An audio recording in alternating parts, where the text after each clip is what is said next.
Hey there, Nerdy Photo Crew. Would you like to get the Nerdy Photographer Podcast a little something for the holidays this year? Well, here's what you can do. You can leave us a review, subscribe, and tell people about the show. That's right. It's all free, too.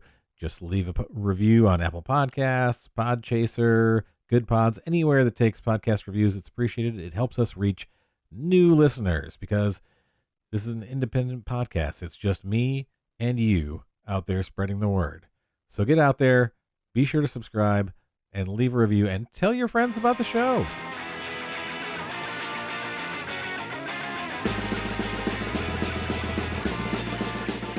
Hello, and welcome to the Nerdy Photographer Podcast. I'm your host, Casey Fatchett, and welcome to this special bonus episode. It's a little Q&A. I thought that maybe you could use a little something lighthearted during the holiday season, so I'm going to answer a few questions that I found in online forums, including the Nerdy Photographer Facebook community. And you can find a link to that in the episode notes. And without further ado, let's get started. First question. Are posing cards worth it? Short answer, no. Reason being, they don't really teach you anything about posing. They just give you like sort of static things to make your subjects do without really teaching you the point of it. Also, you're not going to carry around 400 cards in your pocket and then, go through them at a shoot. It's going to be aggravating to your subject. You're going to look less professional. My suggestion, and I've done an entire episode. You can look through the past episodes. I did one on posing basics, posing portrait basics. And also, like, take a class from someone who's really good. Jerry Jonas and some other people out there are very good, have classes on posing. I would take a quick class or something, or just bone up on the previous episode that I had sent to teach yourself the basics of posing and what makes people look good. And people of different body types and face shapes and things, and creating angles and things like that make your subjects look more complimentary, and why that makes them look better, instead of just learning a set bunch of poses or having cards, which are not really going to teach you much of anything. And it kind of becomes a crutch, even if you do use them, which in my experience in talking with people, they don't use them very much. I would also suggest, shameless plug, checking out our Let's Be Real prompts over on the Nerdy Photographer website, nerdyphotographer.com. I'll also put a link to those in the episode notes. Their prompts are just a way of getting a reaction out of your subject, getting them engaged, and not necessarily with you, because sometimes people, don't feel really comfortable in front of the camera. If you're dealing with a couple for like couple portraits or engagements or a wedding, you really want to show off their relationship with one another.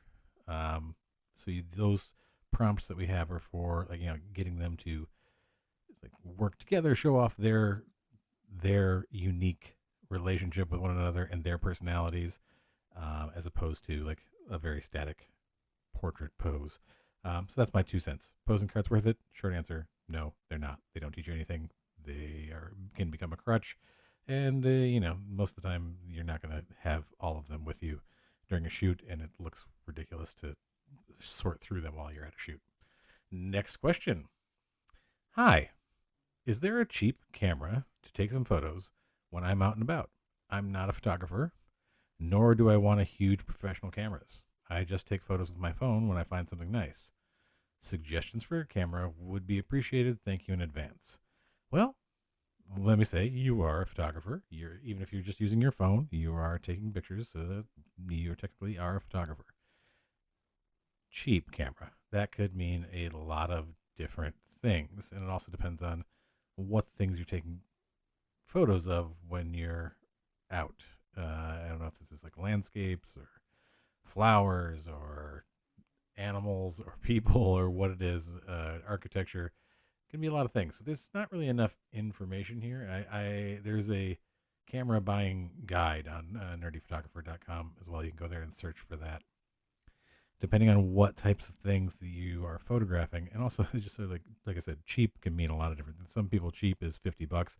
Some people cheap is $1,000. Everything is different. the camera companies have kind of gotten out of making point and shoot cameras, which would tend to be the cheapest options available there if you don't want something bigger than your phone.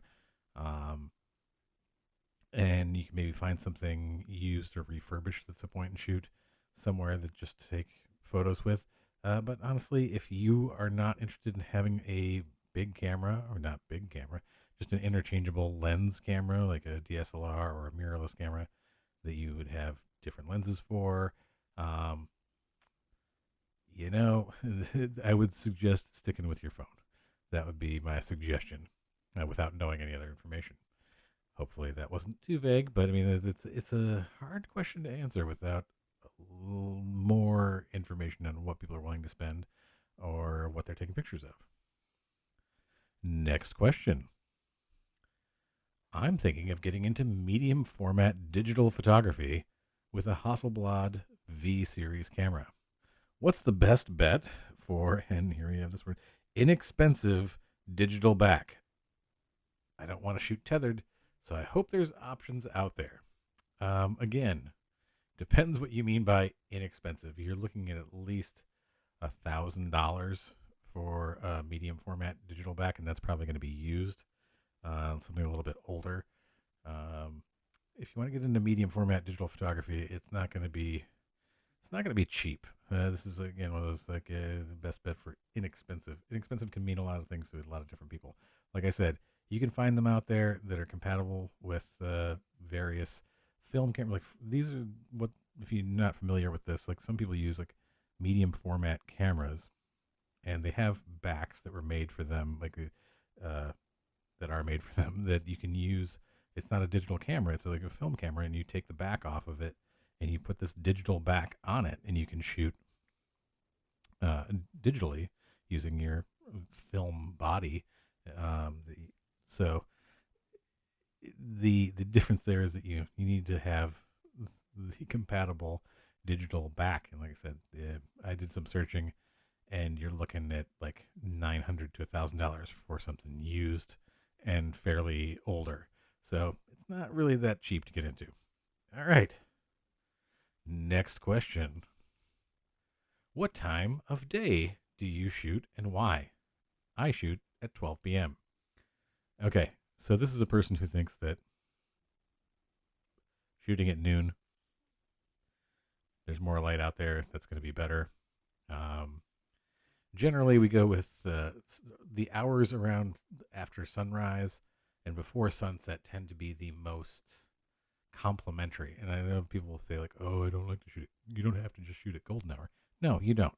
But there's a reason people like that, and there's a reason it's popular is because that's when the light is at a lower angle. It's more complementary to your subjects if you're photographing people.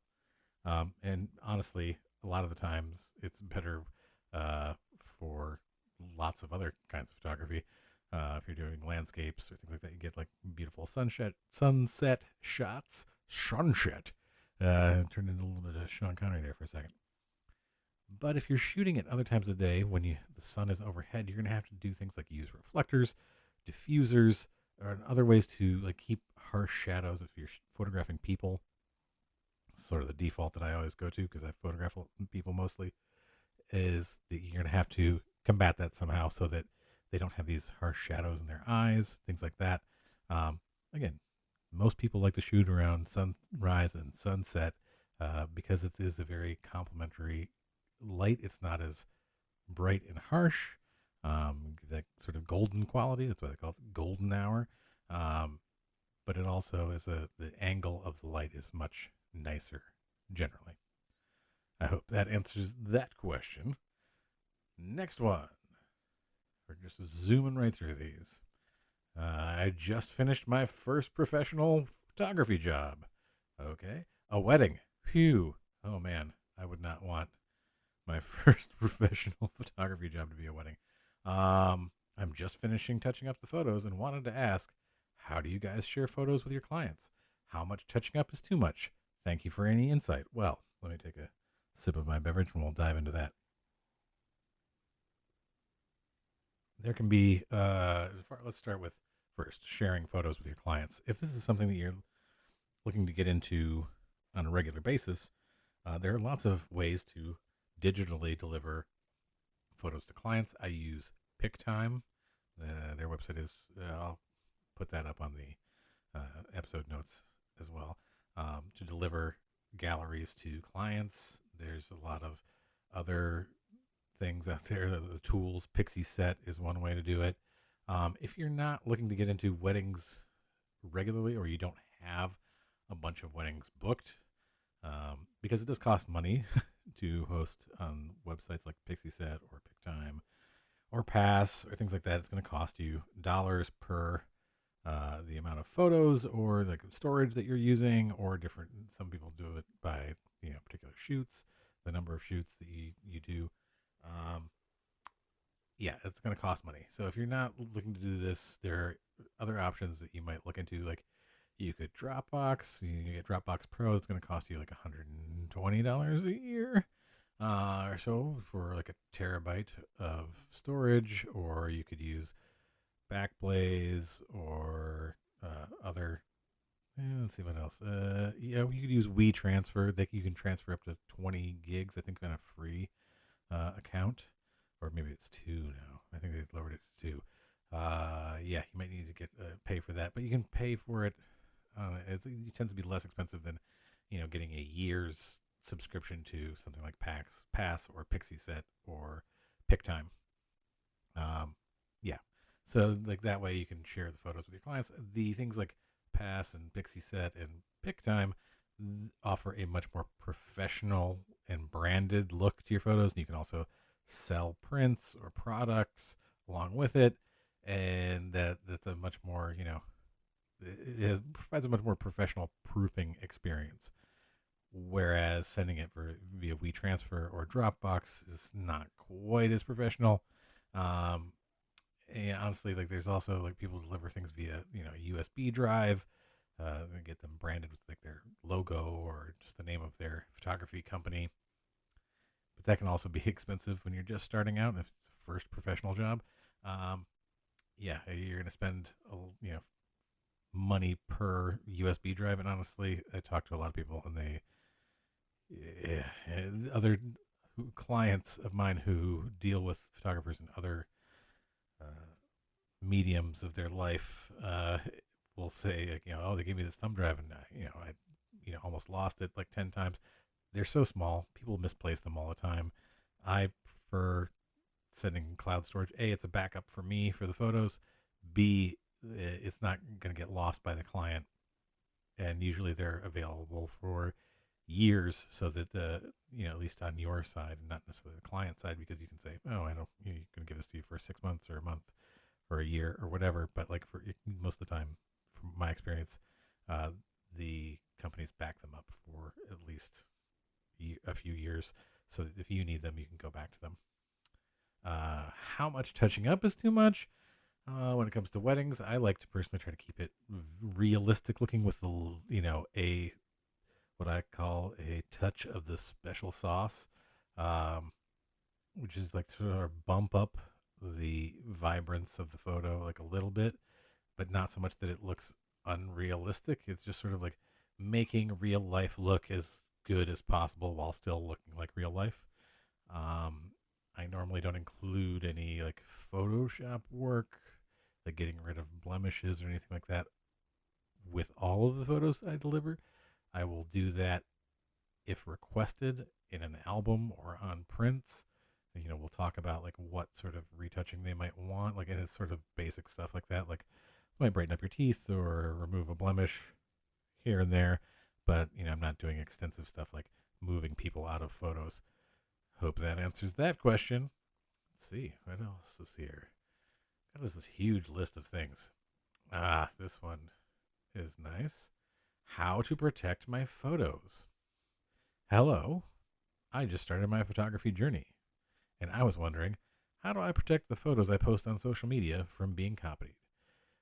Short answer, you can't. If somebody wants to steal your pictures, they're going to. They're going to screenshot things. They're going to, people will say, get watermarks, make sure that you can't, right click and save as the photos. Yes, take some precautions. But in the end, like if people want to steal your stuff, they're going to steal it. There's just too many ways to do it to just screenshot or screen record things and take your photos if they want to. My guess, and not to sound harsh, is if you're just starting out, you probably won't have to worry about anybody trying to steal your stuff, um, because you're not going to be widely known enough for them to come and find you unless you're taking photos of something that's very uh, newsworthy or something that people are going to try to get, and then just have to make sure that you're credited wherever it goes.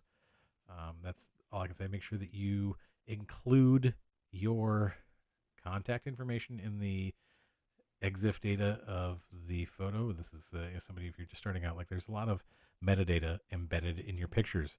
My suggestion is make sure that you go through that, and you can go through in programs like Lightroom, Capture One, and things like that, and change the who the photo is copyrighted to, where your website is, all those things that you can embed in the image itself, so that if somebody downloads it, like that information goes with it.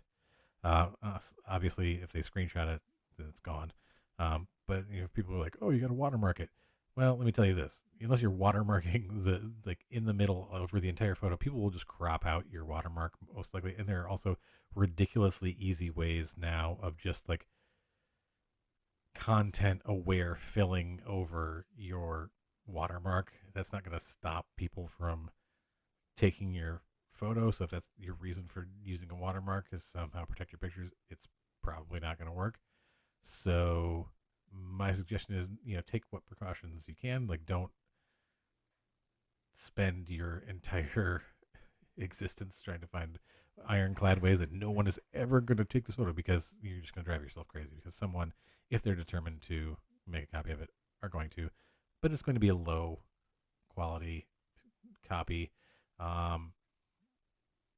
Unfortunately, there's not a lot you can do about it, but be diligent, and make sure that the information embedded in the image, if they are like trying to download your picture for some reason, that that data is embedded in your photo, like who you are, your copyright information, all that stuff, so that if they try to send it somewhere else, your info is embedded in that file.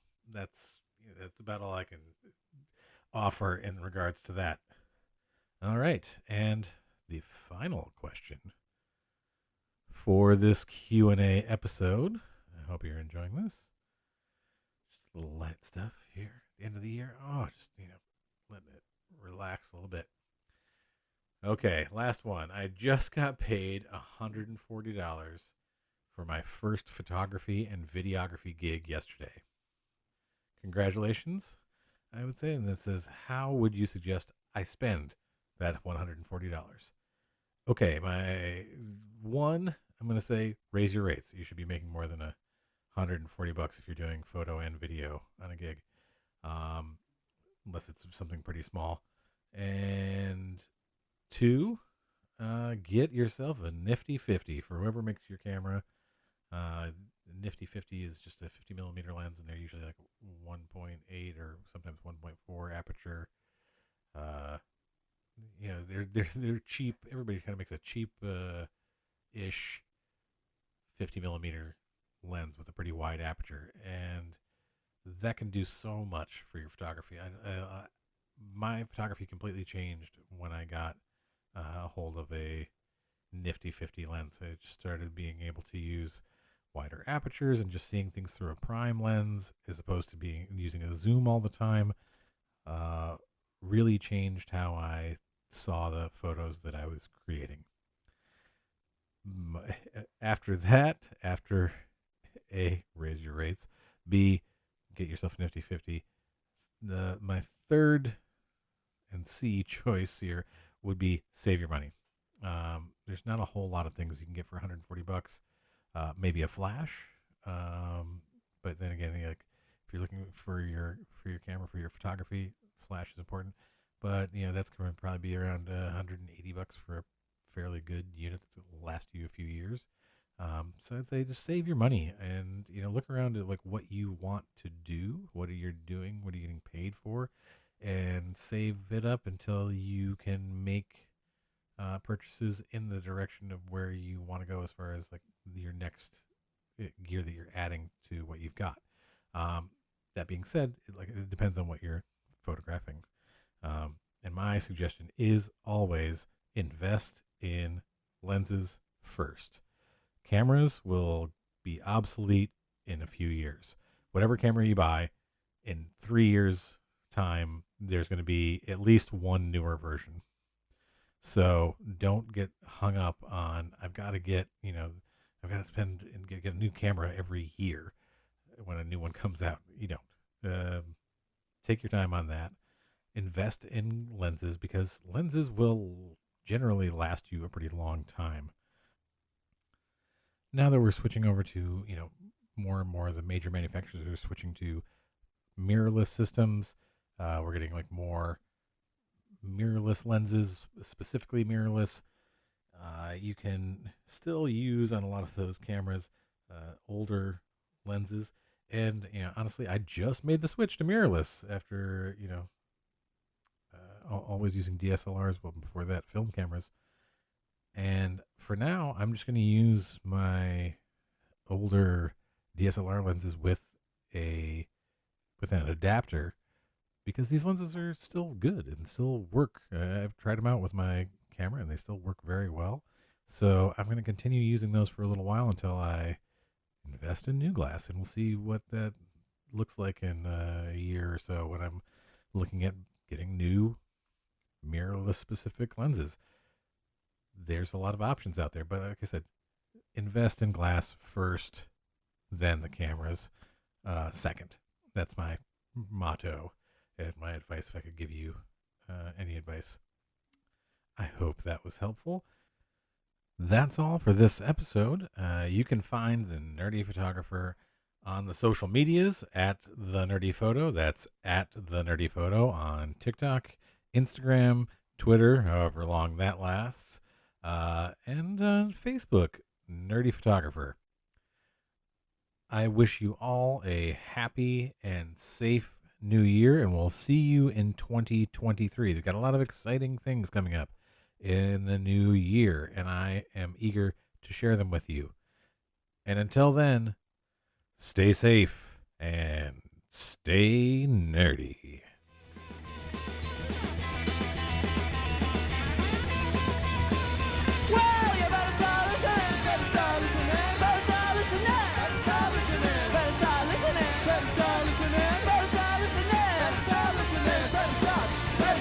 Better stop!